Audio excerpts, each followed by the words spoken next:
Assalamualaikum warahmatullahi wabarakatuh. Waalaikumsalam warahmatullahi wabarakatuh. Alhamdulillah rabbil alamin wassalatu wassalamu ala asrofil anbiya'i wal mursalin sayyidina wa maulana Muhammad wa ala alihi wa sahbihi ajmain amma ba'du. Yang saya hormati teman-teman semuanya, alhamdulillah kita masih diberikan kesehatan ini di tengah-tengah wabah yang sedang melanda sehingga aktivitasnya semuanya harus dilakukan dari rumah. Alhamdulillah ini hari Jumat kedua, kemarin kita mencoba SOE. Nah, ini sekarang kita mencoba kayak semacam kolokium ini, Pak. Kebetulan kemarin Pak Rorom, Mas Rorom ini baru membuat sesuatu yang baru, makanya kita ingin tahu, meskipun belum bisa mencoba apa yang sudah dilakukan sama Mas Rorom, paling enggak kita ingin tahu seperti apa garis besar metode baru tersebut, apa yang bisa dipelajari dari hal-hal yang baru tersebut, gitu ya.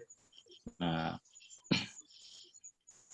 itu kurang lebih lah. Intinya kita ngobrol di sini, nggak formal, ngobrol nanti ya kalau ada yang punya data, ingin sharing, ingin punya ide apa gitu, silahkan. Jadi kita saling tukar informasi dan hal-hal mungkin ada yang baru gitu ya. Oke. Baik, ini selamat datang yang baru datang, ada Mas Adi Damanhuri, ada Abu Zazid Raisal, nah ini sudah mulai cukup banyak, sampai sekarang sudah ada 15 orang yang tergabung, Mas Rorom. Baik, sambil nunggu yang lain juga kemungkinan masih ada yang gabung. Pak Rorom, mau kenalan dulu mungkin atau semuanya sudah kenal, khawatirnya ada yang belum kenal nih Pak Rorom. Silakan Mas Rorom.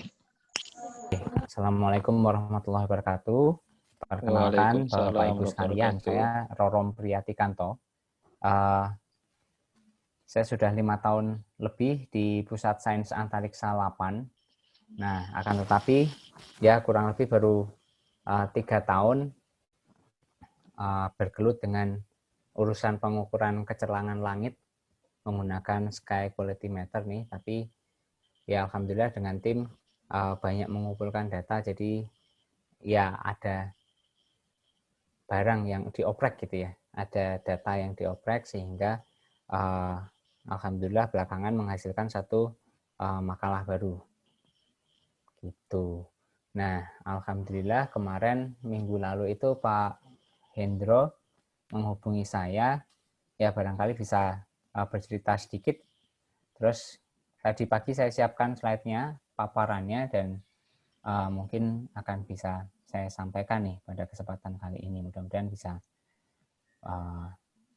berbagi ilmu dan nanti juga ada ide-ide baru yang muncul, ada diskusi, tanya jawab dan sebagainya. Ngoten nggih, Pak? Baik, makasih.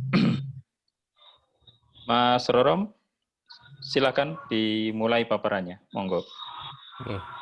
Mudah-mudahan bisa disaksikan ini ada beberapa slide yang saya persiapkan, kurang lebih 15 slide. Jadi ini menyampaikan tentang salah satu alternatif proses. Jadi bagaimana kita menangani data Sky Quality Meter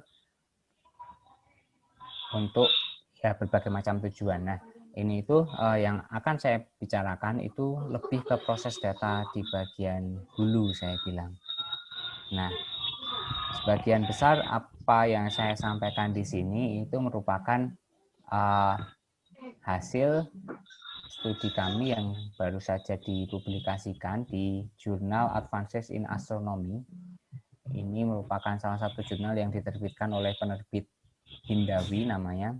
Penerbit Hindawi itu yang punya orang yang berasal dari Mesir kalau tidak salah, tapi memang markasnya sekarang di UK. Ada beberapa jurnal yang diterbitkan oleh penerbit ini, salah satunya adalah Advances in Astronomy. Nah, jurnal ini menerima berbagai macam makalah yang sesuai dengan bidangnya. Nah, alhamdulillah September yang lalu saya submit, masukkan ke sistem, kemudian mulai proses review, dan pada akhirnya bulan April kemarin, tanggal 1 April itu diterbitkan. Nah, judul dari publikasi ini adalah Classification of Continuous Sky Brightness Data Using Random Forest. Jadi kuncinya adalah pada klasifikasi. Jadi data sky brightness itu kalau kita kumpulkan, itu tentu kalau kita lakukan pengukuran tiap malam terus-menerus akan menumpuk banyak sekali datanya dan barangkali kita tidak sempat melihatnya satu persatu. Nah, maka dari itu perlu dibuat suatu model. Salah satunya adalah untuk mengklasifikasikan kualitas data ini bagaimana. Nah, makalah ini saya tulis bersama dengan Lydia Mayangsari dari IPB, Rudi Prihandoko dari UGM, kemudian Pak Gunawan Admiranto dari LAPAN. Nah, Pak Gunawan inilah yang menjadi kepala program 2 tahun terakhir. Tahun ini diganti dengan peneliti yang lain, jadi memang bergilir begitu ya. Sementara Pak Gunawan pindah fokus di penelitian yang lain. Nah, yang menjadi permasalahan atau latar belakang dari studi ini adalah sejak tahun 2018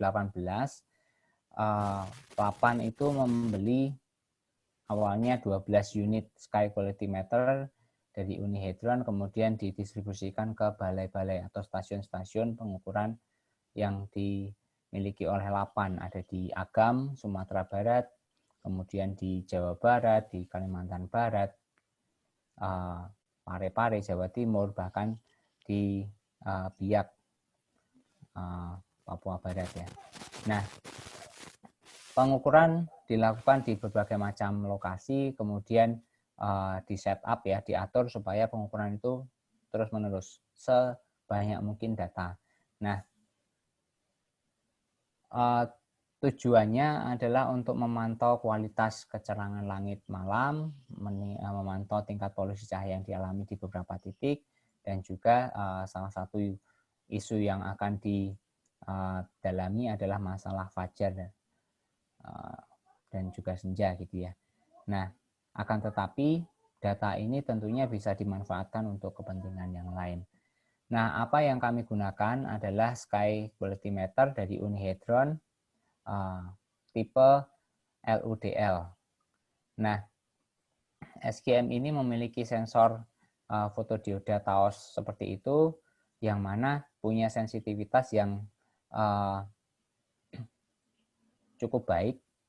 Spectral response-nya itu berada di atas 50% dari 400 nanometer sampai dengan 600 nanometer. Jadi lebih sensitif dibandingkan mata kita dan juga lebih peka pada panjang gelombang pendek. Nah, kalau merujuk dari makalahnya Pak Hanel dan kawan-kawan tahun 2018, SQM ini punya sensitivitas yang cukup baik dan bisa mendeteksi terang langit sampai gelapnya itu tingkat 22,5 magnitude per square arc second. Kemudian akurasinya 0,1 MP/SAS. Nah, SQM ini dilengkapi dengan lensa pengumpul atau converging lens, sehingga medan pandangnya lebih sempit dibandingkan tipe sebelumnya. Nah, kemudian tipe yang menggunakan koneksi USB serta data logger kami manfaatkan. Nah, SQM ini dilengkapi dengan tudung yang di depannya itu ada acrylic window dari plastik yang sedikit menggelapkan, sedikit membuat cahaya yang masuk itu berkurang sehingga langit yang terukur tampak lebih gelap. Nah, kira-kira kalau berdasarkan apa yang kami lakukan di awal, itu kira-kira ada offset, ada pertambahan nilai magnitudo sebesar 0,24. Nah, SQM ini diarahkan ke atas, ke arah zenit, kemudian kami melakukan pengukuran secara kontinu dengan interval 1 menit. Kira-kira yang dihasilkan itu kalau ditumpuk menjadi satu, ini adalah plot density-nya ya. Density-nya tentunya ada yang sangat padat, ada yang renggang. Nah, kalau diperhatikan level atasnya itu menunjukkan terang langit tanpa awan yang terukur di lokasi tersebut. Nah, kalau kita merujuk pada studi atau makalahnya Bara et al. Tahun 2019, ada salah satu bahasannya, salah satu figur yang ditunjukkan itu adalah anatomi dari density plot. Jadi ada daerah A yang menunjukkan cahaya fajar dan senja, kemudian daerah B ini adalah ketika bulan memasuki medan pandang SQM sehingga terangnya mencapai 15, bahkan lebih terang dari itu. Kemudian pada huruf C itu adalah ketika ada awan, huruf D itu merupakan pantulan oleh awan, jadi cahaya buatan yang dipantul oleh awan, sementara untuk huruf E adalah terang langit yang asli yang merepresentasikan sky glow yang dialami. Jadi tidak ada awan, tidak ada bulan, maka level inilah yang akan tampak. Nah, kemudian kalau data-data lapan itu ditumpuk menjadi satu, maka kita bisa ambil seperti tadi ya, ada terang langit saat purnama berapa. Kenapa kok kita mendapatkan nilai 13 sementara Bara et al. Bilangnya 15? Karena memang yang dibuat di sini kan merupakan hasil pengukuran di lintang tinggi, di mana ketinggian bulan itu tentunya tidak setinggi apa yang kita dapatkan di daerah ekuator. Maka dari itu ada peredaman cahaya yang dialami. Nah, kemudian kalau kita tumpuk menjadi satu dimensi ya, kita buat histogramnya, maka ini adalah yang dihasilkan. Kebanyakan peneliti atau kebanyakan dalam makalah itu ada klasifikasi data keseluruhan, kemudian dipilah menjadi data yang diambil tanpa ada bulan, atau misalkan pada ketinggian bulan kurang dari minus 5 derajat misalnya. Nah, ada juga yang dipilah berdasarkan moonless dan clear tanpa awan. Nah, ini adalah kira-kira distribusi yang kami dapatkan. Yang paling aneh memang ada satu, yaitu di daerah Agam, di mana puncaknya itu ada 3. Ini kenapa? Memang mencurigakan, bisa jadi data-data ini tidak valid. Dan di sana itu memang peluang untuk mendapatkan data yang bersih dari awan itu cukup susah, karena stasiunnya kan berada di atas bukit, kemudian seolah mengumpulkan awan. Nah, tumpukan data tadi kan lumayan banyak. Maka dari itu, pada daerah hulu, kita perlu mengevaluasi kualitas datanya. Nah, apakah data itu baik untuk digunakan studi A, apakah itu baik untuk studi B, dan sebagainya. Nah, maka dari itu, ada proses pengolahan data yang perlu dilakukan. Ini adalah gambaran data mentah yang dihasilkan atau dikeluarkan oleh SQM kami. Misalkan di Bandung ada keterangan lintang, bujur, dan sebagainya. Kemudian ada beberapa kolom yang direkam oleh instrumen tersebut. Waktu, kemudian ada temperatur, voltase, terang langit, dan juga tipe perekaman ya. Nah, tentunya kolom-kolom ini bisa ditambah, misalkan ditambahkan ketinggian bulan dan sebagainya, ketinggian matahari, akan tetapi instrumen kami tidak merekam itu. Nah, itu bisa disebut sebagai data mentah atau data level 0. Kemudian ada proses yang dilakukan nih, misalnya karena tidak ada kolom ketinggian matahari dan ketinggian bulan dan juga fase bulan, maka perlu dihitung. Nah, untuk mempermudah perhitungan, kami menggunakan Python, bahasa pemrograman Python, kemudian ada paket ephemeris namanya, itu akan menghitung ephemeris bulan, matahari, dan sebagainya. Nah, kemudian pada kolom terakhir ada evaluasi nih. Secara manual awalnya kami menilai kalau seandainya kurvanya seperti ini, mulus sekali, akan tetapi ada turun naik gara-gara terang bulan, maka kelasnya adalah ini. Nah, kami mendefinisikan ada 6 kelas utama nih. Yang satu adalah pekulier. Pekulier itu salah satunya seperti ini kasusnya. Ketika ada cuaca yang ekstrim di mana dari sore hari sampai dengan pagi hari itu hujan terus-menerus, langit itu benar-benar gelap. Bahkan pada beberapa kasus itu mencurigakan. Lebih gelap dari 23 magnitudo per detik busa per segi. Nah, ada juga yang gara-gara kelembaban dan sebagainya, hasil pengukurannya error. Temperaturnya dinilai kurang dari 0 misalnya. Kadang-kadang ada lompatan yang tiba-tiba dan sebagainya. Nah, data-data aneh semacam itu dikategorikan sebagai kelas 1. Kemudian ada kelas 2, kelas 3.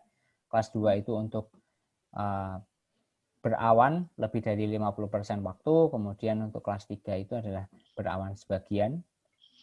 4 untuk terang langit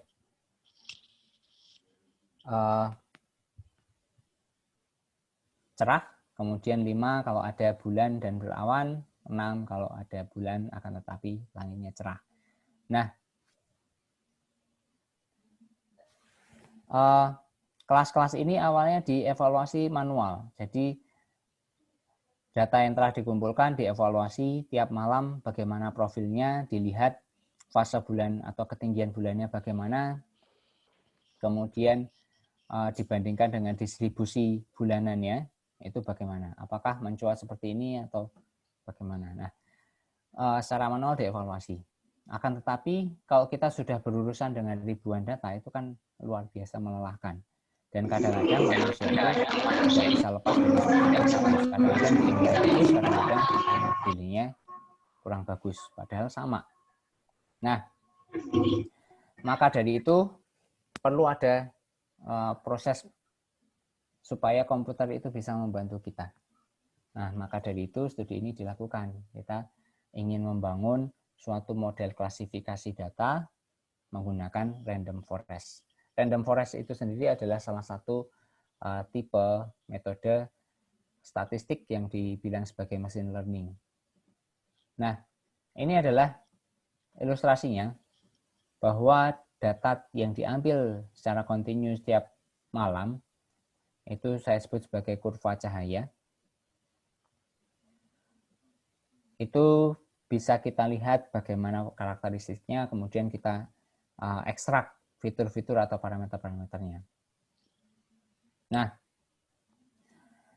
ada beberapa parameter, terhitung 15 parameter yang digunakan untuk mengkarakterisasi kurva cahaya tersebut.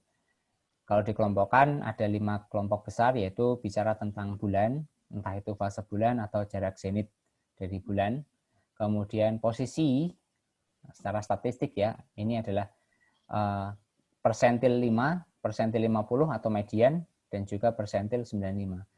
Bentuk distribusinya bagaimana? Skewness-nya bagaimana? Kurtosisnya bagaimana? Sebarannya bagaimana?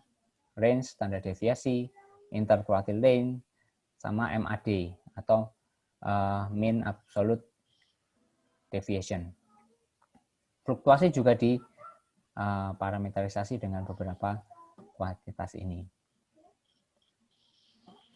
Nah, kemudian dari data yang sudah kami kumpulkan, yakni sebanyak 1.250 kurva cahaya berasal dari berbagai macam stasiun, sudah dievaluasi satu persatu secara manual,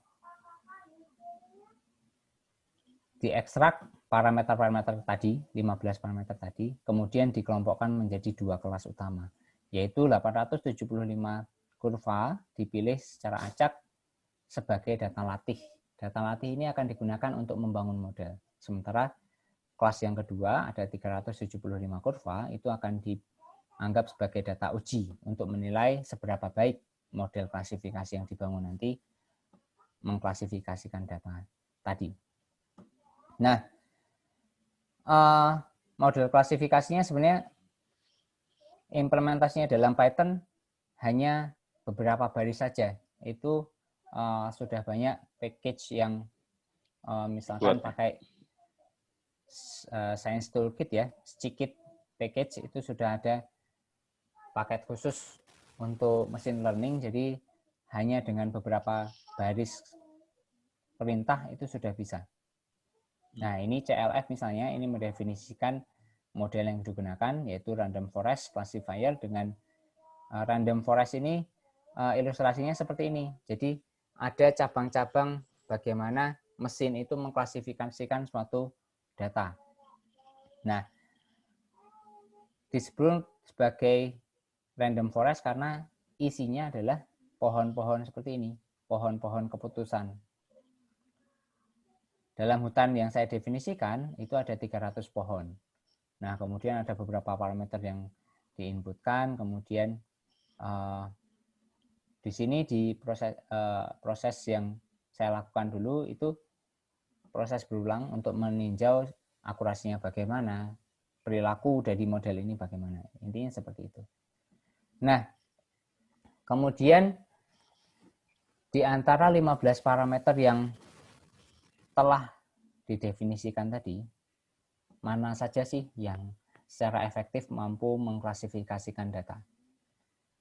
Sudah diukur dan diurutkan. Misalkan yang pertama adalah fase, karena memang urusan pertama kita adalah mengklasifikasikan mana yang ada bulan, mana yang tidak ada bulan. Maka fase bulan itu menjadi kunci, besaran kunci dalam klasifikasi yang dilakukan. Kemudian ada parameter-parameter yang lain. Nah, dari 15 parameter tadi, ternyata cukup dipilih 10 yang terbaik saja itu sudah cukup efektif, cukup baik, dan bisa mempercepat proses. Jadi time-nya tidak terlalu lama. Nah, dengan 10 parameter inilah saya membangun model yang bersifat final. Sehingga pada akhirnya nanti kita cukup menginputkan kurva cahaya nih. Kurva cahayanya seperti ini, terus mesin akan menghitung 10 parameter tadi. Tidak lagi 15, tapi cukup 10. Berdasarkan nilai-nilai 10 fitur tadi, 10 parameter tadi, mesin akan mengkategorikan dia sebagai kelas A, kelas B, kelas 1, kelas 2, kelas 3, dan seterusnya. Nah, lalu bagaimana akurasi dari model tersebut? Ini kira-kira adalah confusion matrix. Prediksinya sebagian besar memang akurat. Jadi kalau seandainya datanya dibilang kelas 1, ya prediksinya bilang kelas 1. Akan tetapi ada juga yang data tersebut kelas 1, akan tetapi dibilang sebagai data kelas 5. Kenapa demikian? Karena ada kebingungan si mesin tadi. Atau bisa jadi sebenarnya yang bingung, yang tidak konsisten adalah klasifikasi yang manual. Nah, tabel ini merangkum. Ada kolom akurasi. Kalau kita punya kelas data dengan kelas 1, akurasinya itu 98%. Kalau dia kelas 6, akurasinya 93% dan sebagainya. Kemudian kita juga bicara presisi. Bicara recall dan sebagainya. Nah, akan tetapi dalam klasifikasi yang random forest itu kadang-kadang ada sifat acak. Kadang-kadang dia akurasinya 98%, kadang-kadang turun jadi 95%, jadi variabel semacam itu. Karena tadi ada sifat acak yang ada dalam proses ini. Maka dalam satu kali running, kadang-kadang muncul seperti ini. Mungkin ada yang bertanya, kok tidak konsisten, di sini sebutnya 0,78, sementara di sini akurasinya 0,98. Yang benar yang mana? Nah, pada saat running terbaik dan seringnya itu akurasi seperti ini. Tapi ada kalanya pada saat kondisi yang tidak beruntung begitu ya, akurasinya hanya 78%. Nah, kemudian kalau model tadi diimplementasikan, bagaimana hasilnya? Nah, ini adalah histogram yang dibuat berdasarkan data yang sudah diklasifikasikan oleh mesin. Ada kelas 4, kelas 3, kelas 2, dan seterusnya. Nah, ada satu pernyataan yang perlu digarisbawahi bahwa dengan mempertimbangkan bentuk dari distribusi data tiap kelas, kadang-kadang kita perlu hati-hati.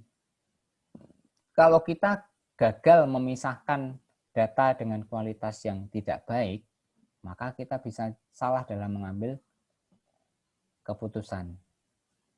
Gagal dalam memisahkan data yang diambil dari dalam kondisi berawan, itu bisa menyebabkan kita overestimate. Kita salah memperkirakan terang langit, bahkan sampai dengan 1 skala magnitudo. Nah, kemudian dengan metodenya sudah ada nih, tinggal bagaimana prakteknya. Apakah metode ini bisa diakses oleh banyak orang? Nah, itu masih ada sisa pekerjaan nih. Kode sebenarnya sudah saya share, akan tetapi kodenya belum ada penjelasan yang bagus, belum user friendly dan sebagainya. Nah, kemudian ada juga komentar dari reviewer ya, bahwa identifikasi kondisi cuaca dengan SQM sebenarnya cukup bermanfaat, misalkan untuk studi astroklimatologi, bicara jangka waktu yang lama, bagaimana tingkat kecerahan langit suatu daerah misalnya, hanya dengan menggunakan instrumen yang sederhana SQM saja. Akan tetapi, studi yang kami lakukan kemarin belum menyandingkan data SQM dan data cuaca secara langsung. Di beberapa stasiun 8 memang tersedia automatic weather station, ada data cuaca, akan tetapi saya belum yakin data tersebut memadai. Pada saat siang hari, mereka bisa mengukur tingkat kecerahan langit, bisa mengukur lama paparan matahari dan sebagainya. Tapi untuk malam hari, data apa yang bisa dimanfaatkan? Nah, belakangan saya menemukan satu makalah yang bagus dari Cavazzani dan kawan-kawan. Ini tim dari Italia. Dia menggunakan sky quality meter, kemudian menunjukkan bahwa ada korelasi yang baik antara identifikasi cuaca dengan SQM dan juga satelit. Kuncinya ada di mana? Ini plot yang sebelah kiri atas, ini adalah plot dari SQM. MPSAS, magnitudonya sekian. Kalau dilihat ada fluktuasi di sini, kita sudah sering menemukan, oh ini pasti berawan nih. Tapi bagaimana kita melakukan justifikasi? Oh ternyata kita bisa menghitung standar deviasi dari data ini. Tapi dia bergerak gitu ya. Nah, dalam makalah ini dibahas ada batasan tertentu nih. Kalau standar deviasinya lebih dari itu dibilang sebagai berawan. Kurang dari itu bisa dibilang sebagai cerah. Nah, ternyata dengan metode itu cukup baik mengidentifikasi cuaca di suatu daerah. Nah, ini nanti akan menjadi pekerjaan berikutnya kalau pakai data cuaca kemudian disandingkan dengan hasil random forest tadi bagaimana. Kemudian ada juga analisis mendalam terhadap data terang langit produk 8 tahun 2018 dan 2020 sampai dengan 2020 perlu dilakukan. Tadi kembali ke tujuan awal, bagaimana menilai polusi cahaya, kemudian bicara tentang langit fajar. Kemudian ada juga tadi karena metode program yang saya buat itu belum mudah untuk dimanfaatkan, yang mengerti cuma beberapa orang gitu ya. Maka aplikasi graphical user interface pengolahan data SQM itu menarik untuk dibuat nih.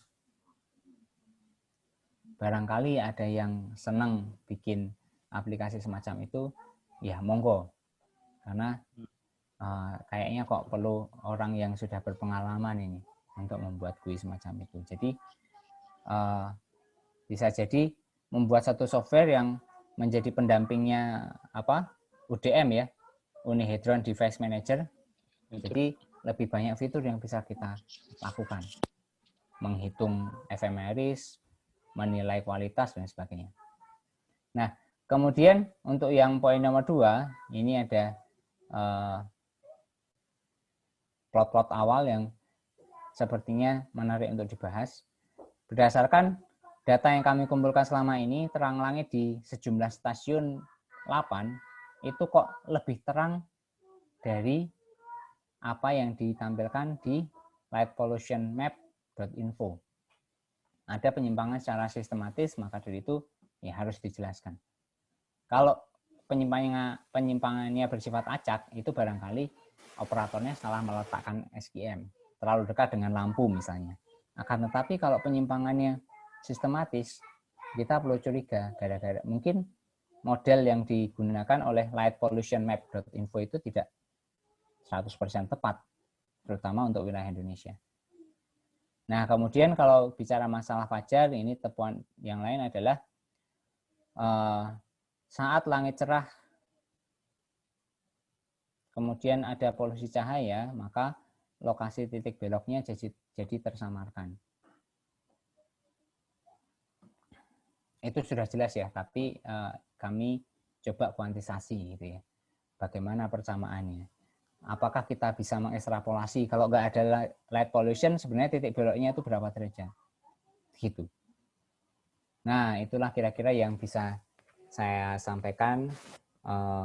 Monggo didiskusikan, mana yang ingin ditanyakan, silakan.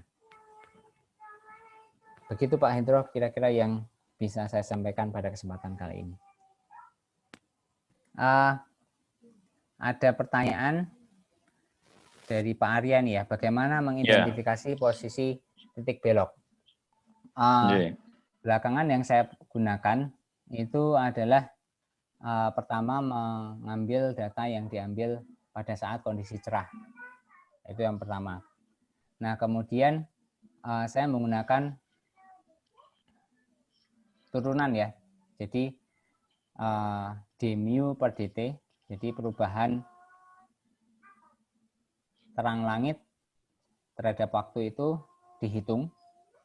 Kemudian kalau perubahannya lebih dari 0,05 kalau nggak salah, 0,05 skala magnitudo dan dia monoton, berubah terus turun, maka itu diklaim sebagai sudah mulai belok. Jadi ada kaitan sama laju ya berarti ya, laju perubahan ya. Tetapi tidak ada fitting polinomial. Oke. Baik, Pak Rorom, ini bagi yang ada mau bertanya, nanti angkat tangan, gitu ya. Sorry, ini video saya munculkan dulu. Nah, wajah ganteng saya biar kelihatan. Nah, oke, nanti yang bertanya silakan diangkat tangan, gitu ya. Nanti saya unmute, karena kalau saya unmute semuanya, suaranya rame. Nah, baik, tapi sebelum itu, ini ada guru kita, Pak Dhani. Saya silakan Pak Dhani, mungkin ada sesuatu yang mau disampaikan.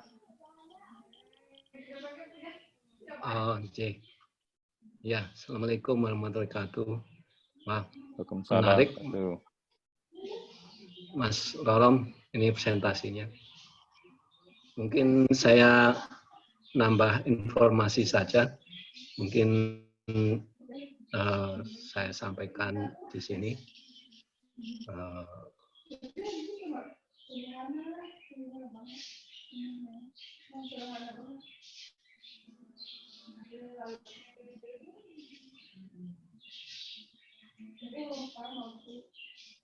Kelihatan layarnya?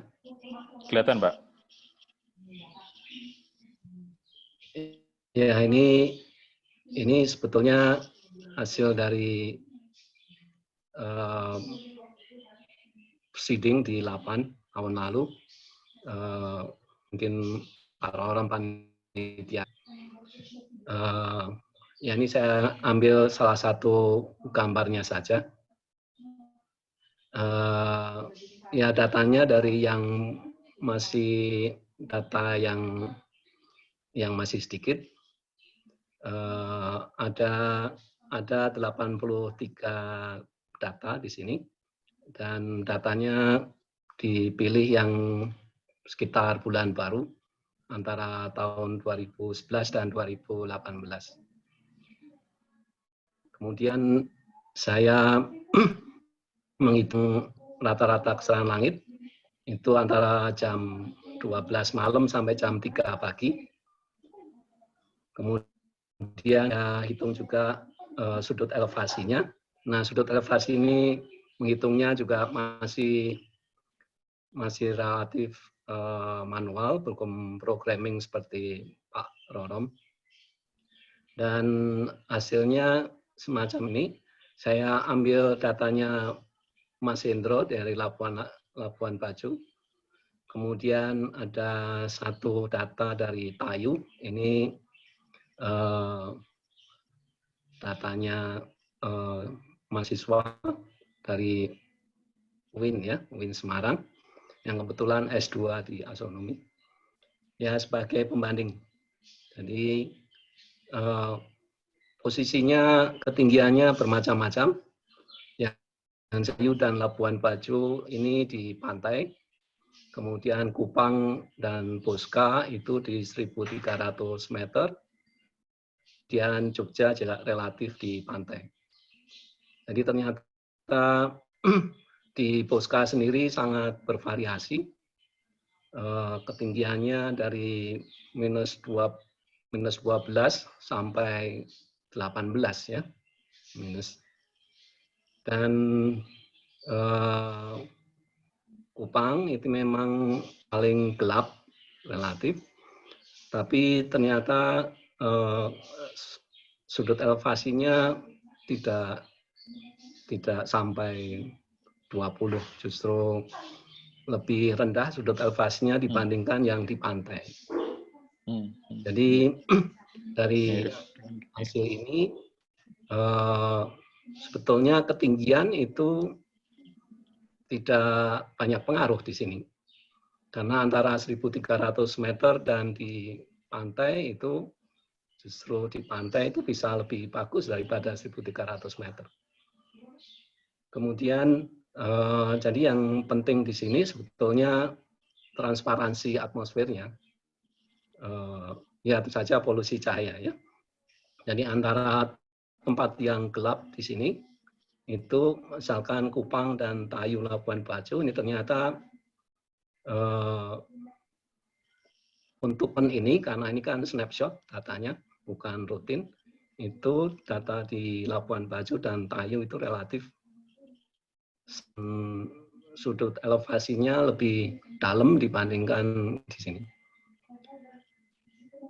Nah, kemudian kalau polusi cahaya itu pasti akan ke bawah di sini, sudut elevasinya akan rendah di sini. Nah, di Jogja itu ada yang sangat rendah, mungkin ada juga yang relatif lebih tinggi. Daerah dengan rata-rata brightness malamnya rendah, itu akan solar dip-nya juga akan rendah di sini. Nah, ya ini korelasinya memang sangat, ya saya ambil linear di sini. Ini gradiennya 0,8. Dan saya ambil satu sigma di sini, bar yang atas, garis yang atas dan bawah. Dan ternyata ya umumnya datanya relatif berada di plus minus 1 sigma dari gradien ini. Jadi kalau kita ingin memprediksi, maka ya saja ini datanya bisa lebih banyak lagi. Apakah relasi yang sederhana ini bisa untuk data yang lebih banyak lagi. Nah, kalau dalam paper SQM yang tergelap itu kira-kira 22,5.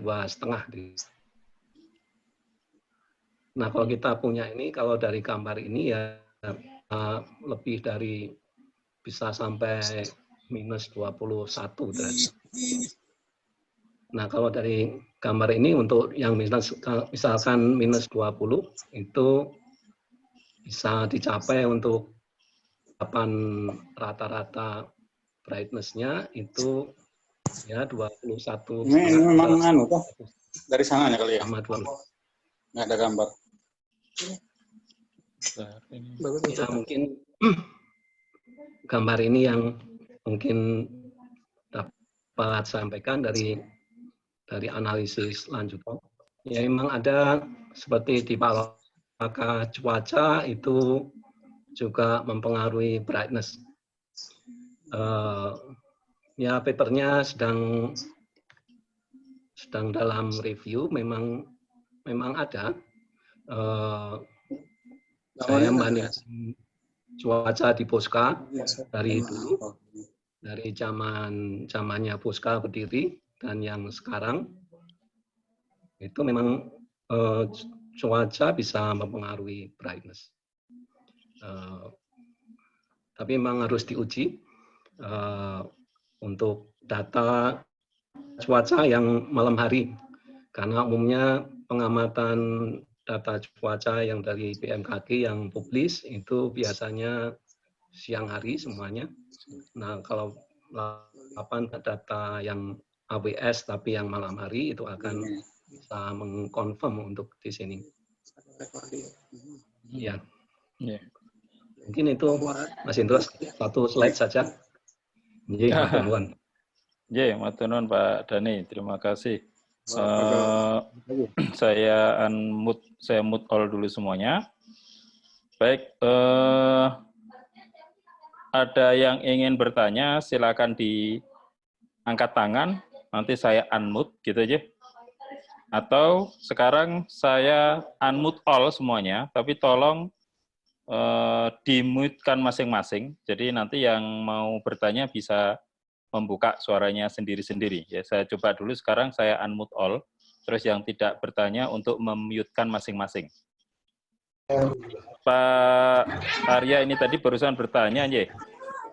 Barusan bertanya Pak Dhani ke Pak Dhani plus minus 1 sigma untuk kanan atas dan kiri bawah tampak bias berpotongan di kiri bawah. Seperti itu. Ya. Mungkin Pak Dhani bisa menanggapi itu dulu, Pak Dhani, silakan. Iya, silakan. Memang gambarnya kelihatannya kan itu kalau linear kan ada apa?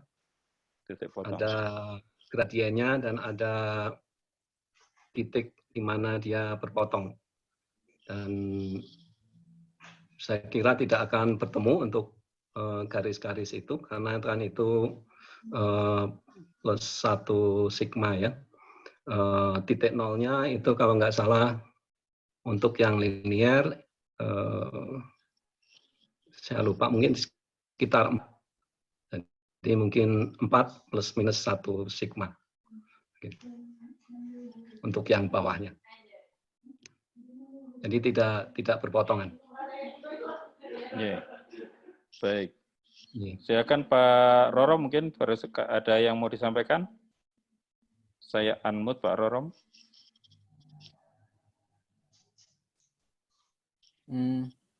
Barusan mau menyampaikan ada pertanyaan dari Mas Adi, apakah ada perubahan porsi dari variasi klasifikasi masing-masing lokasi dengan catatan tiap lokasi menggunakan device yang sama? Device-nya sama, akan tetapi kan kondisinya beda-beda. Misalkan di Pasuruan itu cukup terang langitnya, sehingga kalau di sana perubahan variabilitas gara-gara awan itu kan beda kalau kita bandingkan dengan daerah yang gelap, misalkan di Agam. Akan tetapi sifat dari modelnya itu ketika dia belajar, dia ambil batas yang terbaik. Jadi ambil jalan tengah kondisi A dan kondisi B, ambil jalan tengahnya yang dinilai yang terbaik untuk semuanya. Ya. Pak Rorom, kalau semua alat itu semuanya ke arah zenit ya? Nggak ada yang tidak ke zenit ya? Sampai saat ini semuanya diarahkan ke zenit. Oke. Saya kalau lihat dari data yang keseluruhan tadi, mungkin bisa ditampilkan lagi Pak Rorom data yang Apa yang tadi ada datanya Pak Rorom, terus ada datanya Bara tadi? Iya. Bisa ditampilkan Ini yang ya, Pak. ada data Bara ya? Belum. Sebelum ini, ya sebelum ini. Ini. Bukan. Yang ini di sini ya. Oke, baik. Ini kalau saya ngelihat ini data Bara sama kan ya? Dia pakai SQM ya? Iya, sama Pak. Ya, ini ada yang ya artinya sekedar pola ya menurut saya kebetulan saya kemarin lagi utak-atik terkait sama tipologi kurva cahayanya SQM. Ini kalau saya lihat di datanya Pak Rorom dia hampir semuanya ini dia datar atasnya. Iya. Terlihat datar ya. Tapi kalau yang di Bara ini dia tidak datar atasnya kalau saya lihat. Dia cenderung ada naik gitu ya, terus turun. Betul. Nah, ini kemarin saya juga ngelihat ada pola-pola seperti ini di beberapa kurva cahaya itu. Ada yang malamnya datar gitu ya. Tapi ada yang malamnya itu dia udah turun gitu. Jadi saya sebenarnya kalau dari tengah malam itu udah agak turun gitu terus itu. Ini apakah alatnya yang tidak ke arah zenit atau apa gitu, ini masih jadi pertanyaan, atau tidak adanya pola naik turun itu disebabkan karena tinggi tempat gitu. Maksud turun saya itu tinggi, apa maksudnya Pak? Turun itu berarti tambah terang. Makin ya, pagi makin terang. Betul. Jadi dari sebelum minus 20 itu pola turun itu udah muncul gitu ya.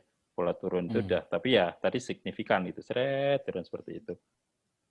Nah, tapi di data yang lain itu dia nggak muncul itu. Nah, itu saya masih menduga apakah disebabkan karena beda lintang, ya artinya kayak beda ketinggian ya, yang satu di atas gunung misalkan itu, karena saya nggak lihat pola itu di data yang di mana namanya, tempat tinggi di di Kupang itu, saya nggak lihat itu data itu, tapi dari daerah pesisir itu terlihat gitu. Nah, itu apakah itu atau perbedaan karena arah SQM-nya? Ya, ini saya lagi sedang penasaran di situ. Ya, informasi saja. Kalau yang saya mungkin terpikirkan ada informasi ini lain. Pak, kalau dari data kami itu Bandung ada tren. Jadi bukan makin terang tapi malah makin gelap.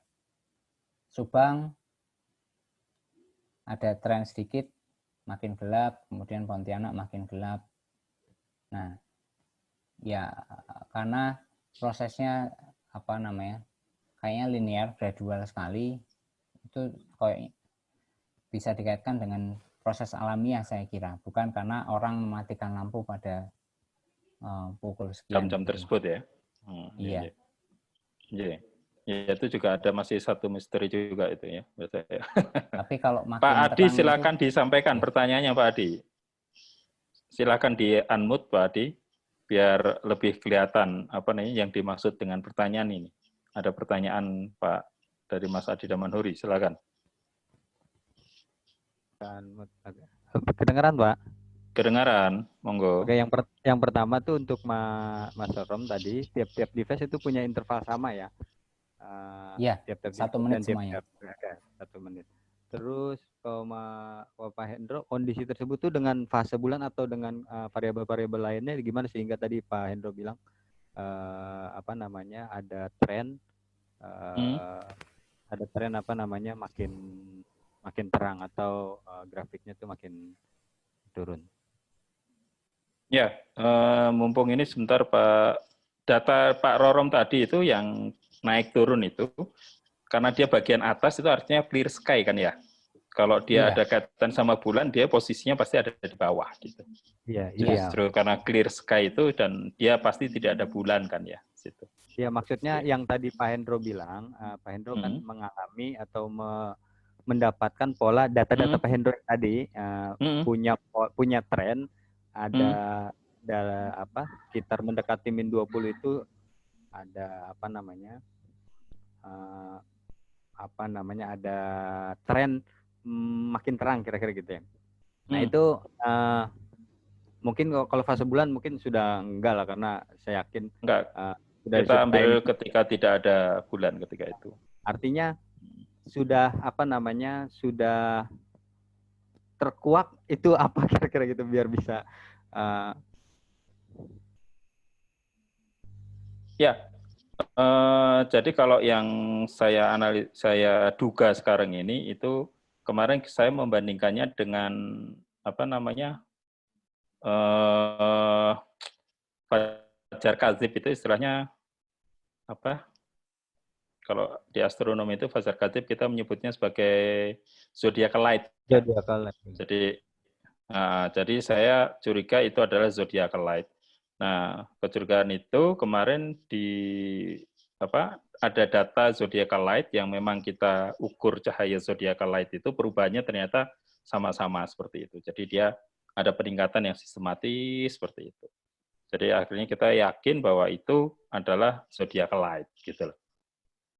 Nah, tapi kita masih penasaran nih apakah benar seperti itu atau ada pengaruh lain sebetulnya. Karena kalau zodiacal light, kenapa tidak di setiap tempat bisa? Oh ya, mungkin karena terkait sama arah alat tadi kan. Kalau arahnya ke arah zenit, ya zodiacal light-nya nggak nyampe, nggak kena. Tapi kalau dia agak miring, dia dapat gitu zodiacal light-nya. Nah, bisa jadi seperti itu.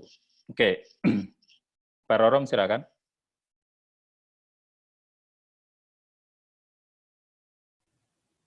Ya, saya kira yang mungkin menjelaskannya seperti itu Pak ya. Tapi memang alatnya mengarah ke miring Pak, untuk data yang Bapak sampaikan tadi. Miring Mas. Alat saya miring. Karena yang di Labuan Bajo kita nggak alatnya miring, terus di beberapa tempat juga miring. Tapi ketika di Kupang itu nggak miring, kita arahkan ke atas. Oke. Mas Rukman, ada yang mau sampaikan Mas Rukman?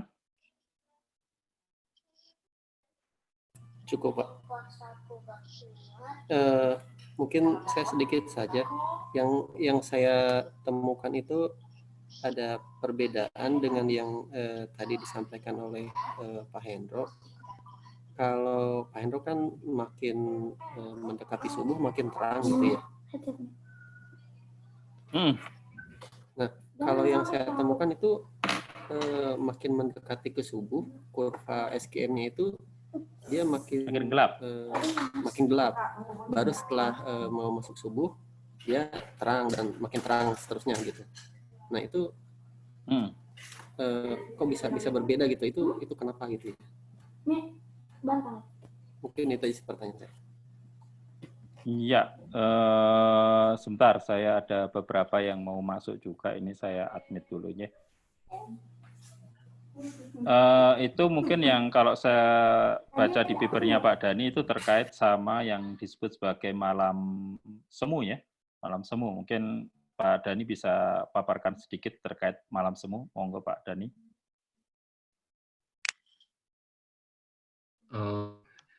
Malam semu itu istilahnya itu lebih banyak karena pengaruh polusi udara. Jadi polusi udara kan partikel, ya partikulat aerosol dengan ukuran yang cukup besar dan dia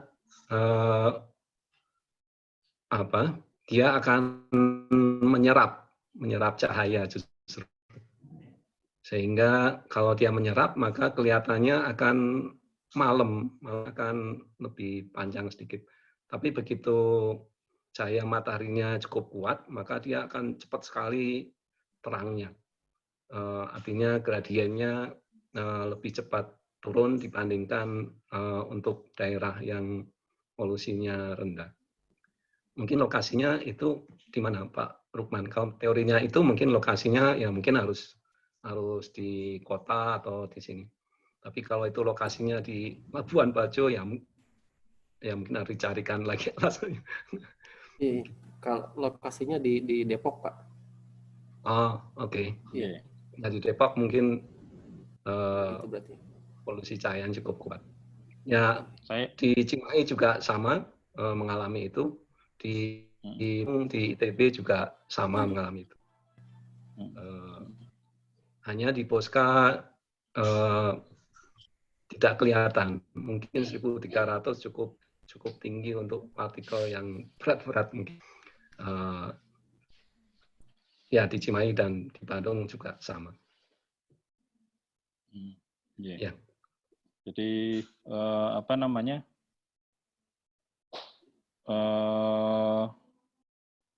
Ini ada lagi yang Pak Rorom, silakan Pak Rorom. Ini kriteria waktu belum jadi fokus, dipaparkan saja Pak Rorom. Nah, tadi ketika bicara titik belok yang saya gunakan hanya definisi bahwa dia sudah turun. Tadi kan Pak Bastoni menanyakan sebenarnya turun apa ada kriteria waktu yang digunakan atau tidak. Apa yang saya lakukan itu tidak menggunakan kriteria waktu. Jadi ketika kurva cahaya yang sudah monoton turun lebih dari 0,05 mpsas per menit, setelah itu turun-turun terus, itu yang disebut sebagai cahaya fajarnya sudah nampak. Nah, ya tentunya ini belum bisa bersih dari misalkan ada fajar gizib, zodiacal light dan sebagainya, ini masih belum dipertimbangkan. Jadi apa yang saya berikan plot tadi, titik belok itu diidentifikasi hanya menggunakan satu kriteria tadi, bahwa kurvanya sudah mulai turun, monoton turun. Dan batasnya adalah 0,05 mpsas per menit. Kalau seandainya ada yang naik lagi, yaitu batal. Kita geser titik beloknya. Kalau sudah turun terus, itu barulah diklaim di situ. Pak Rorom, kenapa mengambil 0,05 Pak Rorom? Apakah itu diambil setengah dari ketelitian alat 0,01? Masih arbitrari. Arbitrari. Iya. Jadi kalau 0,01 kan kayak skala terkecilnya si SQM. Kok saya kira masih over optimis gitu ya. Ini saya ada beberapa literatur kayaknya yang membahas masalah deviasi ya, bagaimana si SQM itu sestabil apa gitu. Ada batasan sekian mpsas, cuman saya belum bisa menyebutkan berapa. Nah, barangkali itu bisa dirujuk sebagai ambang tadi. Karena meskipun datar, ya boleh sih diklaim ya. Misalkan pada saat itu benar-benar cerah, kurva cahayanya datar, tidak ada sebaran dari data, maka itu boleh diklaim sebagai batas. Tapi kalau menggunakan batas skala terkecil 0,01 kok saya kira masih terlalu kecil ya? Pak. Iya. Jadi ngambil 5 kali lebih besar dari 0,01 lah ya. Iya. Baik. Ada lagi mungkin yang sekedar saya cek. Ada yang mau bertanya, yang di teks. Oke. Ini saya tunjukkan rekaman tadi yang saya bilang tadi ya, fajar Khatib ya, istilahnya zodiacal light yang direkam oleh teman Elevendu Gresik ini. Mungkin sudah pernah pada lihat, kelihatan ini saya running aja. Jadi ini kalau dilihat dari jam waktunya di dalam satuan UT ya, masih gelap sekali. Zodiacal light itu dari waktu ke waktu dia makin terang gitu, makin terang aja ya, sambil munculnya fajar ternyata tetap ada gitu. Jadi selama ini kan kita pikir fajar muncul zodiacal hilang, tapi ternyata kalau dilihat dari rekaman ini tidak menunjukkan hal seperti itu. Nah, kemarin kita mencoba mengambil satu area, di area tertentu itu yang kita yakin itu adalah daerah zodiacal light. Terus kita analisis kurva cahayanya, kita dapat data perubahannya seperti apa gitu ya, dan perubahan zodiacal light itu kita anggap sebagai garis datar aja. Dan kalau cahaya yang lebih terang dari garis datar itu, kita anggap sebagai cahaya yang sudah disebarkan oleh atmosfer bumi kita. Oke, ini jadi ini saya gimana cara matiin sharingnya? Oh, sorry. Jadi setelah melihat itu, saya itu kemarin mencoba lamun aja sih, sebetulnya lamunan aja. Mana ya? Bentar, saya carikan. Hilang. Oke, nanti sambil nunggu. Saya ambilnya. Kalau ada yang lain mau bertanya, silakan. Fajar Semu. Nah, ini Pak Dani memberikan. Ya, Pak Yudiakto, silakan Pak Yudiakto. Ya. Halo. Assalamualaikum. Waalaikumsalam. Untuk Pak Rorom, tadi ada sekitar 875 data set yang digunakan untuk latihan atau data training. Sampai seberapa banyak data training yang bisa digunakan? Apakah ada threshold tertentu? Apa artinya kalau kita tambahkan 30 lagi sebenarnya nggak ada pengaruhnya? Atau ya cukup segitu? Apakah ada memang perhitungannya untuk mendapatkan 875? Yang kedua tentang presisi yang tadi cukup bervariasi ya. Untuk mungkin nanti bisa agak lebih detail lagi yang kelas 1 sampai kelas 6 tadi. Sebenarnya yang akan kita lihat tadi kalau kita hubungkan dengan Pak Dani tadi yang mungkin yang akan kita bahas untuk mendapatkan titik belok itu yang kelas 6 ya kalau nggak salah. Nah itu mungkin bisa dijelaskan lagi bagaimana tingkat akurasi dan presisinya. Terima kasih. Silakan Pak Rorom. Oke, yang pertama tentang ukuran sampel untuk data latih dan data uji itu sebenarnya kan terserah pengguna ya. Ada yang prakteknya 70%, 30% dan sebagainya, itu terserah. Dan tapi memang perlu diperhatikan bahwa yang namanya model berdasarkan machine learning itu kan berdasarkan data input yang digunakan. Kalau seandainya data inputnya diubah total, bisa jadi modelnya berubah total juga. Nah, akan tetapi kalau ditambah dengan jumlah yang tidak signifikan, saya kira modelnya pun tidak terlalu sensitif gitu. Nah, saya mengira porsi 875 dan sisanya itu 375 untuk uji, itu saya kira kalau sudah pas begitu. Dan saya gunakan pemilihan secara acak supaya bisa dibilang adil. Tidak menggerombol di satu musim tertentu, musim kemarau polanya seperti ini, musim penghujan polanya beda lagi. Nah, saya buat pembagiannya itu secara acak supaya berbagai macam kondisi terlengkapi. Kemudian untuk masalah presisi cukup bervariasi. Kalau akurasi kan hanya bilang berapa persen yang diprediksi tepat. Sementara kalau presisi beda bahasan lagi.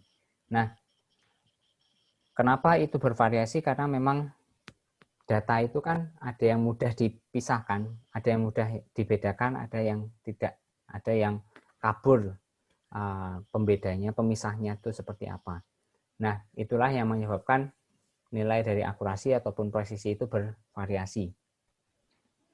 Nah, memang di makalah itu dibahaslah beberapa poin yang menjadi pembeda. Misalkan karena ketika membedakan ada bulan atau tidak itu kan cukup mudah, dilihat saja fasenya. Kemudian kalau membedakan berawan dan tidak berawan atau overcast dan partial cloudy itu kan barangkali batasnya berbeda, dan perlu ditekankan bahwa yang namanya machine learning itu kan berdasarkan data input. Data input itu kan dibangun berdasarkan tadi manual classification. ketika klasifikasinya kurang konsisten, maka itu juga merambat ke ketidakakuratan dari model. Nah, salah satu yang perlu diperhatikan adalah kadang-kadang manusia itu tidak kurang konsisten dalam mengklasifikasikan. Data A kadang-kadang dibilang kelas 2, kadang-kadang kelas 3. Nah, maka dari itu sebenarnya salah satu saran dari reviewer itu jangan cuma seorang yang membuat klasifikasi untuk tadi. data awal. Coba bandingkan, sehingga faktor subjektivitas jadi teredam di situ. Data input untuk mesin learning-nya lebih bagus, model yang dihasilkan pun lebih bagus. Itu salah satu cara untuk meningkatkan kinerja dari model klasifikasi. Gitu kira-kira. Ya. Mudah-mudahan menjawab pertanyaan Pak Yudi. Ya, ya sudah. Baik. Cukup Pak Yudiarto? Ya, cukup. Baik. Ada lagi yang lain? Silakan angkat tangan dan bisa meng-unmute dirinya sendiri ternyata ya. Tidak perlu dari saya untuk mem-mute-kan. Oke, ini baru ketemu file yang tadi mau saya tunjukkan. Ini sekedar ini aja apa namanya? Lamun aja gitu ya.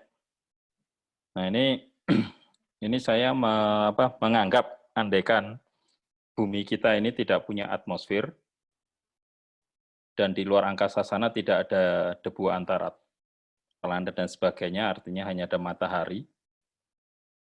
Sehingga ketika matahari itu tidak terlihat, langit gelap gitu, kita rekam pakai SGM, maka SGM itu akan lurus saja lempeng, gitu ya. Kemudian ketika matahari muncul sedikit gitu, dia mulai turun gitu sampai akhirnya penuh, cahayanya turun terang gitu, ya terus datar lagi. Jadi pola kurva cahayanya itu seperti ini.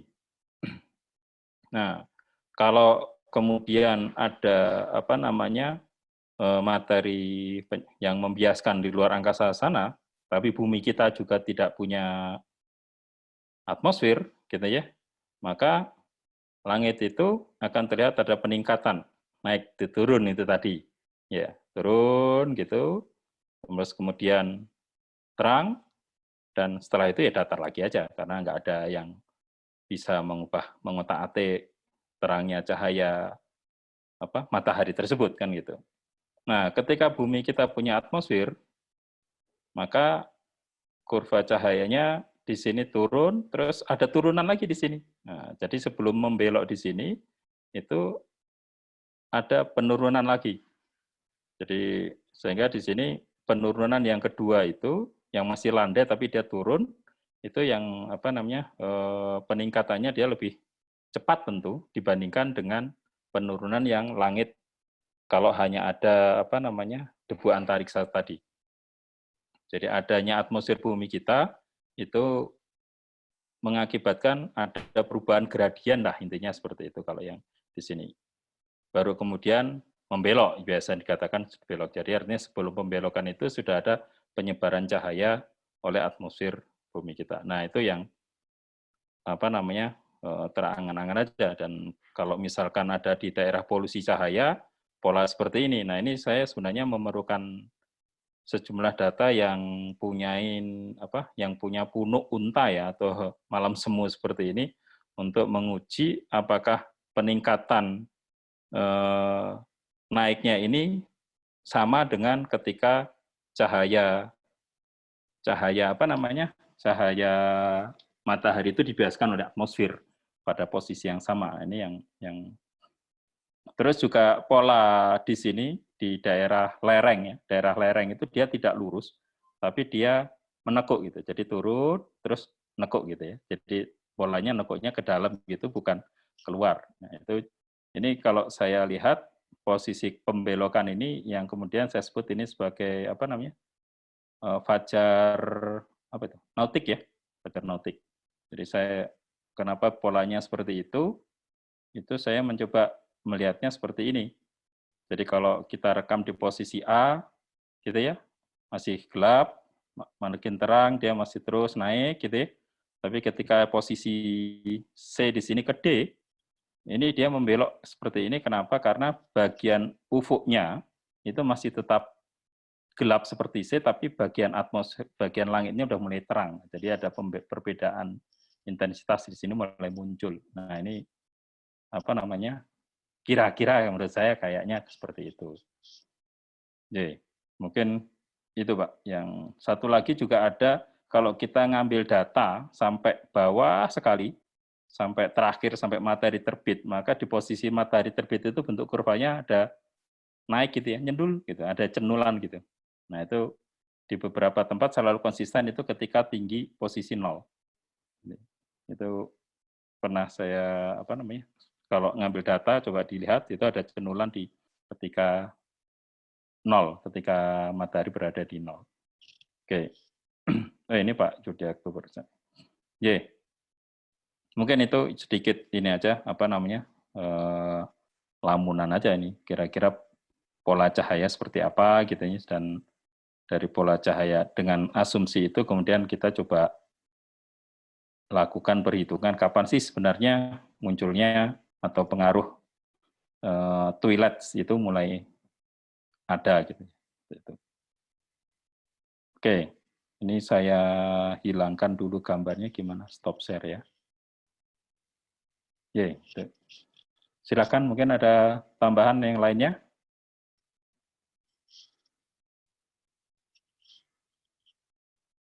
Ada yang mau ditambahkan?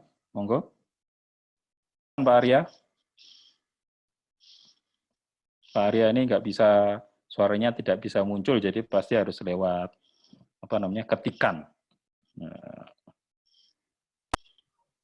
Pak Rorom, apakah parameter tingkat aktivitas matahari signifikan?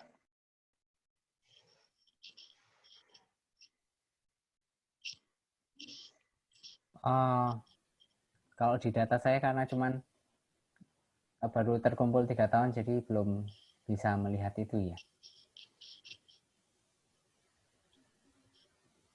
Oke. Jadi artinya aktivitas dari matahari itu apakah ada pengaruhnya terhadap kurva cahaya itu kan gitu ya Pak Arya ya maksudnya. Betul. Ya. Wah, artinya aktivitas sunspot dan sebagainya atau ledakan matahari dan sebagainya gitu ya. Wah itu kalau bisa dideteksi sama SGM luar biasa itu. Alatnya makin murah. Yeah. Pak Dhani mungkin silakan, monggo ada tambahan terkait ini tadi pertanyaan Pak Arya.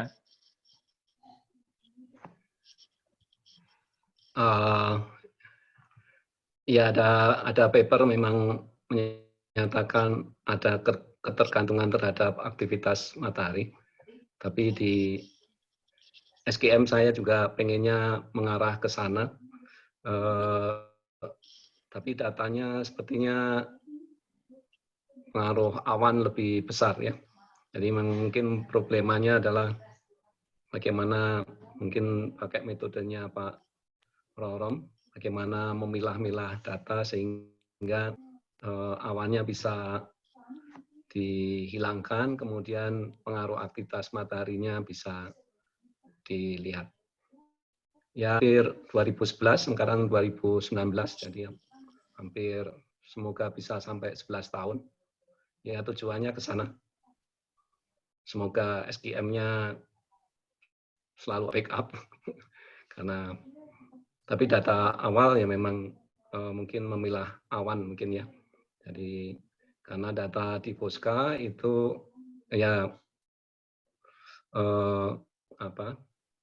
musim cerahnya kan relatif sebentar, mungkin hanya di bulan musim panas. Ya arahnya ke sana bisa juga. Baik, terima kasih atas informasi penjelasannya Pak Dhani, Mas Rorom. Ada lagi yang mungkin mau ditanyakan? Kita masih ada waktu kurang lebih 8 menit lagi. Kita batasin aja terakhir jam 9 ya, jam 9. Oke. Silakan, mungkin ada yang bertanya lagi? Monggo. Silakan Mas Adi. Oke. Terima kasih. Kedengaran ya? Kedengaran selamat malam jelas. Pak. Ya, Pak Dani, selamat malam. Sebenarnya saya mau tanya terkait tempo hari saya banyak ngobrol sama Mas Hendro soal paper Pak Dani waktu di Tarji itu soal malam semu sebenarnya. Yang pertama di kalimat di situ kan ada misalkan Jogja punya efek malam semu itu sudut elevasinya 15, sedangkan Cimahi 11. Yang tadi Pak Dani bilang ada efek terkait polusi cahaya dan sebagainya. Kalau kita mau mendefinisikan malam misalkan, apakah kita benar-benar harus merujuk kepada standar baku yang 18, 16, 12 atau sebenarnya yang mengeksekusi standar malamnya itu adalah data pengamatan itu sendiri, dengan catatan data pengamatan itu disandingkan dengan data-data yang lain misalkan dengan data aerosol dan sebagainya. Nah, itu yang pertama.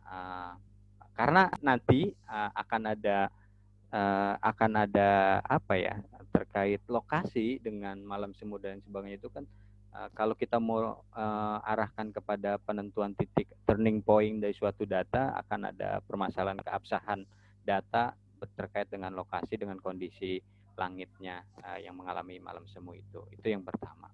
Yang kedua terkait Pak Hendro, lamunan Pak Hendro, saya baru dengar lamunannya Pak Hendro tadi soal apa tadi di slide berapa itu, bukankah itu malah menjadikan pentingnya pengarahan kalau Pak Hendro bilang tadi ada zodiacal light di langit mendekati zenit, sedangkan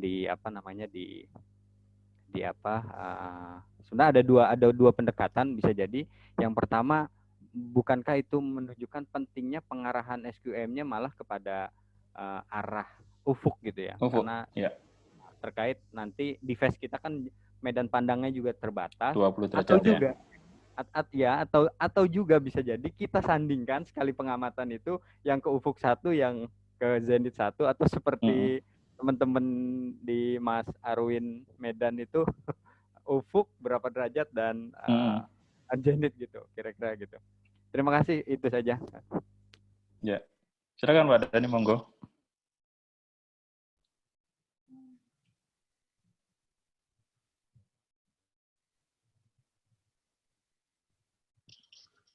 Pak Dani, silakan. Halo, suara saya kedengaran? Ya. Kedengaran nggak suara saya? Oke. Oh, iya.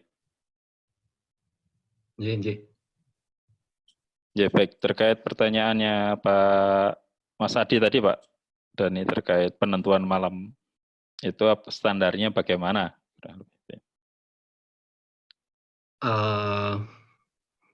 Iya, memang secara umum semakin saya mempelajari waktu subuh semakin kompleks ya. Masalahnya tidak sederhana dan fisiknya juga bisa luar biasa kompleks.